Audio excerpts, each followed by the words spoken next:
Betting apps మాఫియాకి మరొక ప్రాణం బలైంది. Betting కోసం 15 లక్షల రూపాయలు అప్పు చేశాడు సాయితేజ. అప్పులు తీర్చలేక సాయితేజ బలవన్మరణానికి పాల్పడ్డాడు. పెద్దపల్లి జిల్లా విలోచవరంలో ఈ ఘటన చోటు చేసుకుని గోదావరికంలోని మెడికల్ ఫీల్డ్లో పనిచేస్తున్నాడు సాయితేజ. బెట్టింగ్ యాప్ నిర్వాహకులపైన కూడా పోలీసులు చర్యలకు సిద్ధమయ్యారు. మనకు ఆర్టీవీ స్క్రీన్ పైన కనబడుతున్నటువంటి ఆ ఫోటోలో కనిపించే వ్యక్తే సాయితేజ. కొరవేని సాయితేజ సుమారుగా 20 ఏళ్ల వయసు ఉంటాయి. అయితే బెట్టింగ్ యాప్స్ బార్లో పడిపోయి బెట్టింగ్ యాప్స్లో మోజులో ఇక్కడ సెలబ్రిటీలు ప్రమోట్ చేసే తీరు మీరు చూసారు కదా. ఈజీగా మనీ ఎర్న్ చేయొచ్చు, చాలా తేలిగ్గా మనీ ఎర్న్ చేయొచ్చు. ఇలాంటి మాటలు చెప్తుంటే ఇటువంటి యువకులు, ఇటువంటి చిన్న చిన్న సామాన్య మధ్యతరగతి జనాలు మొత్తం కూడా నిజంగానేమో అంత పెద్ద వ్యక్తులు చెప్తున్నారంటే నిజమేమో అని చెప్పి దాంట్లో పెట్టుబడులు పెడుతున్నారు. పెట్టుబడులు పెట్టడమే కాకుండా డబ్బులు కోల్పోయిన తర్వాత మళ్ళీ ఆశ కొద్దీ ఇంకా అప్పులు తీసుకొచ్చి మరి పెట్టుబడులు పెడుతున్నారు. ఈ సాయితేజ కూడా బహుశా ఆర్థికంగానే పెట్టుబడి పెట్టుంటాడు. 20 ఏళ్ల యువకుడు, చేతికి అందొచ్చిన యువకుడు అప్పుడే కుటుంబానికి ఆసరగా ఉంటాడని చెప్పి ఆశించినంతలోనే ఒక్కసారిగా ఈ బెట్టింగ్ యాప్స్ ఊబిలో చిక్కుకొని ప్రాణాలు కోల్పోయాడు, బలవన్మరణానికి పాల్పడ్డాడు. ఎంతటి దారుణం అంటే ఇటువంటి యువకులు ఎంతోమంది చిరిమేసింది బెట్టింగ్ యాప్స్. బెట్టింగ్ యాప్స్ దయచేసి వాడకండి అంటూ ఎప్పటికప్పుడు ఆర్టీవీ మీ అందరినీ కూడా రిక్వెస్ట్ చేస్తోంది. మిమ్మల్ని చాలా పెద్ద మొత్తంలో అందరూ కూడా రిక్వెస్ట్ చేస్తున్నాము, చాలా మిమ్మల్ని అలర్ట్ చేస్తున్నాం కూడా. సో మళ్ళీ నేను చెప్తున్నాను, దయచేసి బెట్టింగ్ యాప్స్ వినియోగించకండి. ఈ రకంగా సాయితేజ లాగా గతంలో చాలామంది సాఫ్ట్వేర్ ఇంజనీర్ నాగరాజు లాగా మీ ప్రాణాలని బలవన్మరణానికి పాల్పడి ప్రాణాలను కోల్పోకండి, కుటుంబాలని రోడ్డున పడేయకండి, మీ కుటుంబానికి శోకాన్ని మిగల్చకండి దయచేసి.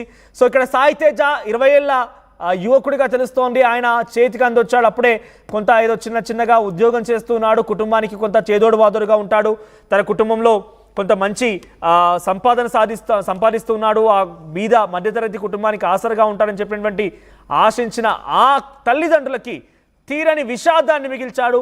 తన తోటి మిత్రులకి సాయితేజ లేనటువంటి ఒక చేదు వార్తను అందించాడు. తన బంధువులకి సాయితేజ లేనటువంటి ఒక చేదు వార్తను అందించాడు. సాయితేజ మరణం ఒక్కసారిగా విలోచవరం గ్రామంలో ఒక్కసారిగా విషోదఛాయాలనుకున్నాయి. గోదావరికంలో ఒక మెడికల్ ఫీల్డ్లో పనిచేస్తున్న సాయితేజ ఒక్కసారిగా ఈ బెట్టింగ్ యాప్స్ ఉబిలో పడిపోయి బలవన్మరణానికి పాల్పడడంతో ఒక్కసారిగా ఆయన వార్త సంచలనంగా మారింది. పెద్ద ఒకసారి హాట్ టాపిక్గా మారిన పరిస్థితి. బెట్టింగ్ యాప్ నిర్వాహకులపైన ప్రజెంట్ పోలీసులు చర్యలకు సిద్ధమయ్యారు. బెట్టింగ్ యాప్స్లో డబ్బులు పోగొట్టుకొని చనిపోయిన వారి బాధితుల వివరాలు సేకరిస్తున్నారు పోలీసులు. బెట్టింగ్ ఊబిలో ఇప్పటివరకు 16 మంది, ఈ మధ్య కాలంలోనే 16 మంది మృతి చెందినట్టుగా పోలీసులు గుర్తించారు. రాష్ట్ర వ్యాప్తంగా బెట్టింగ్ మరణాలపైన ఇప్పటివరకు 15కు పైగా కేసులు నమోదయ్యాయి. ఒకసారి ఈ బెట్టింగ్ యాప్లకు సంబంధించిన విషయం పైన అటు సైబర్ సెక్యూరిటీ పోలీస్ అధికారులు, సైబర్ సెక్యూరిటీ డైరెక్టర్ శిఖా గోయల్తో పాటుగా మరికొంతమంది అధికారులు కూడా మాట్లాడుకొచ్చారు. అసలు ఏం చేయబోతున్నారు, బెట్టింగ్ యాప్స్ ఎలా నిర్మూలించబోతున్నారు, బెట్టింగ్ యాప్స్ నిర్వాహకులపై ఎటువంటి చర్యలు తీసుకోబోతున్నారు అనేది వారి మాటల్లో విందాం.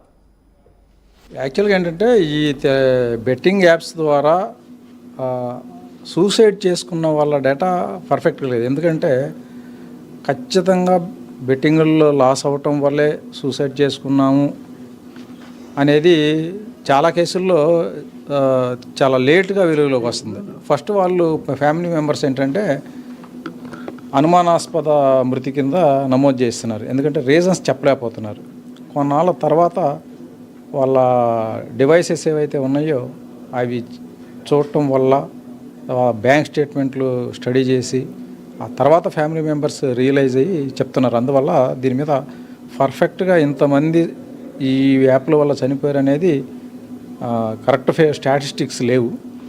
అదే దీంట్లో ఏంటంటే మనం సైబర్ సెక్యూరిటీ బ్యూరో తరపున ఇప్పటి వరకు 108 URLs, ఎందుకంటే 2017 ఏపీ మన తెలంగాణ గేమింగ్ యాక్ట్ ప్రకారం ఆన్లైన్ బెట్టింగ్స్, ఆన్లైన్ గేమింగ్స్ అన్నీ కూడా మనం బ్యాన్ చేసినాం. ఈ బయట గేమ్స్ ఇండియాలో ఉన్న బెట్టింగ్ యాప్స్, గేమింగ్ యాప్స్ కానీ ఇవన్నీ ఏంటంటే జియో ఫెన్సింగ్ ద్వారా మన తెలంగాణలో యాక్సెస్ లేకుండా చేసినారు ఆల్రెడీ. రీసెంట్గా కూడా ఒక 133 మెంబర్స్కి నోటీసులు ఇచ్చి పిలిపించి అందరికి చెప్పినాం, మీ జియో ఫెన్సింగ్ ద్వారా తెలంగాణలో ఇది ఎలో చేయకూడదని. ఆల్రెడీ వాళ్ళు ఇంప్లిమెంట్ చేస్తున్నారు అది. ఇవి కాకుండా 108 URLs బ్లాక్ చేయడం జరిగింది. ఇవేంటంటే ఈ URLs ఇల్లీగల్ URLs, చాలా వరకు బయట నుంచి వచ్చి మన దగ్గర ఆపరేట్ అవుతున్న URLs అనమాట. ఎందుకంటే అనఫిషియల్ బెట్టింగ్ యాప్స్ చాలా ఉన్నాయి. అఫీషియల్గా ఇండియాలో నడిచేవి కొన్ని అయితే అన్అఫిషియల్గా చైనీస్ చాలా రన్ చేస్తున్నారు. ఈ చైనీస్ రన్ చేసేవన్నీ కూడా మనం ఎప్పటికప్పుడు ఇక్కడ మాకు ఒక దీని గురించి స్పెషల్ సోషల్ మీడియా టీం ఉంది. ఆ టీం ప్రొయాక్టివ్గా సెర్చ్ చేస్తూ మా దృష్టికి వచ్చిన యూఆర్ఎల్స్ అన్నీ కూడా ఇమీడియట్గా బ్లాక్ చేయించడం జరుగుతుంది. చైనా వాళ్ళు ఏంటంటే ఒకటి బ్లాక్ చేస్తే ఒకటి వస్తూనే ఉంటాయి. వాళ్ళు ఏంటంటే ఏ ప్రొసీజర్స్ ఫాలో గారు వాళ్ళకి తెలుసు మనం అంతా లీగల్గా కాదు కదా, ఇల్లీగల్గా చేస్తున్నాం కాబట్టి మనం we need not care the instructions అని చెప్పేసి వాళ్ళు ఏమీ జియో ఫెన్సింగ్లు ఇటువంటి మనం చెప్పినవి ఏమి పాటించరు. అందువల్ల ఏంటంటే ప్రొయాక్టివ్గా మేమే రోజు వెరిఫై చేసి ఏ రోజు ఆ రోజు మనకు వచ్చిన దృష్టిలో వచ్చిన యూఆర్ఎల్స్ మొత్తం కూడా బ్లాక్ చేయించడం జరుగుతుంది. ఇలాగే ప్రజలు కూడా ఎవరికైనా సరే పాపప్స్ వస్తుంటాయి. మనం గూగుల్ ఓపెన్ చేసినా, ఫేస్బుక్ ఓపెన్ చేసినా, ఇన్స్టాగ్రామ్ ఓపెన్ చేసినా, ట్విట్టర్ ఓపెన్ చేసినా కొన్ని పాపప్స్ వస్తాయి. ఈ పాపప్స్ ద్వారా గేమింగ్స్కి తీసుకెళ్లే వెబ్సైట్లు ఏవైనా సరే వాళ్ళు ఐడెంటిఫై చేస్తే దాన్ని ఇమ్మీడియట్లీగా మనకి cybercrime.gov.in రిపోర్ట్ చేసినట్లయితే ఇమ్మీడియట్గా దాన్ని బ్లాక్ చేయించేస్తాం. ఎందుకంటే ఇవి రోజు మారుతూనే ఉంటాయి. ప్రతిరోజు కొత్త సబ్జెక్ట్ లాగా ఉంటుంది. మనం బ్లాక్ చేస్తే మళ్ళీ కొత్తవి పుట్టుకొస్తూ ఉంటాయి. కాబట్టి ఇది ఒక నిరంతర ప్రక్రియలాగా ప్రతిరోజు బ్లాక్ చేయించడం అనేది ఒకటి పెట్టుకోవాలి. లేకపోతే ఒకటే దాన్ని మనం వదిలేస్తే వాళ్ళు చాలామందికి ప్రాపగేట్ అయ్యి విక్టిమ్స్ పెరిగే అవకాశం ఉంటాయి. కొంతమంది ఏం చేస్తున్నారంటే జియో ఫెన్సింగ్ పెట్టినప్పటికి కూడా ఫేక్ జీపీఎస్లు పెడుతున్నారు. ఈ ఫేక్ జీపీఎస్లు పెట్టి ఈ అప్లికేషన్స్ వాడిన వాళ్ళని విక్టిమ్స్గా ట్రీట్ చేయలేం. ఎందుకంటే వాళ్ళు ఇంటెన్షనల్గా మనకి ఇక్కడ రాకపోయినా కూడా ఎక్కడో కర్ణాటకలోనో లేకపోతే ఢిల్లీలోనో ఉన్నట్లుగా వాళ్ళ జీపీఎస్ మార్చుకొని కొంతమంది యాక్సెస్ చేస్తున్నారు. అటువంటి వాళ్ళు కూడా చాలా హ్యూజ్ అమౌంట్స్ లాస్ అవడం జరుగుతుంది. మనకు కంప్లైంట్ ఇస్తానికి వచ్చినప్పుడు ఒకసారి మనకి ఎట్లా ఏ గేమ్ ఆడినారో చూపించండి అంటే వాళ్ళు చూపించలేకపోతున్నారు. ఎందుకంటే మన తెలంగాణలో జియో ఫెన్సింగ్ ద్వారా అది రావడం లేదు. అయినా కూడా వాళ్ళు ఆడినారంటే ఏంటంటే ఫేక్ జీపీఎస్లు వాడి అదర్ ఇల్లీగల్ మీన్స్ ద్వారా ఇవి వాడుతున్నారు. గేమింగ్ యాప్స్లో ఒకటే మనకి వాళ్ళు స్కిల్ గేమ్ అని చెప్తారు, కానీ స్కిల్ గేమ్ ఏమీ ఉండదు. వెనక బ్యాక్గ్రౌండ్లో దాని సాఫ్ట్వేరు, దాని మెటాడేటా ఎట్లా వర్క్ చేస్తుందో ఎవరికి తెలియదు. వాళ్ళు మనం అడిగినప్పుడు మాత్రం ప్రజెంట్ చేయటం ఇట్లా ఓన్లీ స్కిల్ మీదే ఇది నడుస్తుందని చెప్తారు తప్ప నిజంగా స్కిల్ మీద నడిచే గేమ్ అయితే ఎవరైతే ఆర్గనైజర్స్ ఉన్నారో వాళ్ళకు కూడా లాస్ వస్తుంది. ఈ ఆన్లైన్ గేమింగ్, ఆన్లైన్ బెట్టింగ్ ఈ తెలంగాణలో this is banned by law. So whoever indulges in online gaming or betting, whether by playing, whether will be taken against them. Already chala case book cheyadam jarigindi state lo. From the Cyber Security Bureau, we are actively looking at all the platforms and apps which are promoting these. Already 108 such betting apps have been blocked by the Cyber Crime Bureau.